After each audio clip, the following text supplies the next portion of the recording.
আসসালামু আলাইকুম প্রিয় দর্শক, এই ভিডিওতে আমরা জানবো বাংলাদেশ থেকে কোস্টারিকা যেতে কত লক্ষ টাকা পড়ে। তো প্রিয় দর্শক, ভিডিওটি শুরু করার পূর্বে আপনারা আমাদের চ্যানেল নতুন হলে অনুগ্রহ করে আমাদের চ্যানেলটিকে সাবস্ক্রাইব করে পাশে থাকা বেল আইকনটি অল করে রাখুন। বাংলাদেশ থেকে কোস্টারিকা যেতে কত লক্ষ টাকা পড়ে? বাংলাদেশ থেকে কোস্টারিকা যেতে সাধারণত 4 লক্ষ টাকা থেকে শুরু করে প্রায় 6 লক্ষ টাকা পর্যন্ত লেগে থাকে।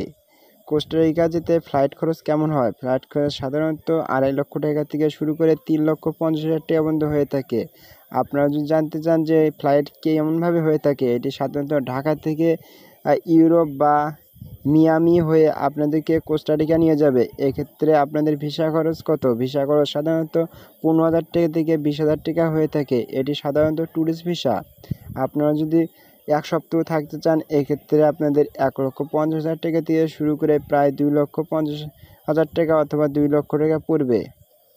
আপনারা অবশ্যই সরকারি মাধ্যমে আবেদন করবেন এবং বিশ্বস্ত এজেন্সি ব্যবহার করবেন। আপনাদের নিজস্ব ব্যাঙ্ক অ্যাকাউন্টে পর্যাপ্ত পরিমাণ টাকা রাখার চেষ্টা করবেন। অন্য কোনো কান্ট্রির ভিডিও জানতে ডিসক্রিপশন বক্স চেক করুন, সেখানে বিভিন্ন কান্ট্রিতে যেতে কত লক্ষ টাকা পড়বে এ সম্পর্কে ভিডিও লিঙ্ক দেওয়া রয়েছে। ভিডিওটি ভালো লাগলে অনুগ্রহ করে আমাদের চ্যানেলটিকে সাবস্ক্রাইব করে পাশে থাকা বেল আইকনটি অল করে রাখুন। Thanks for watching this video.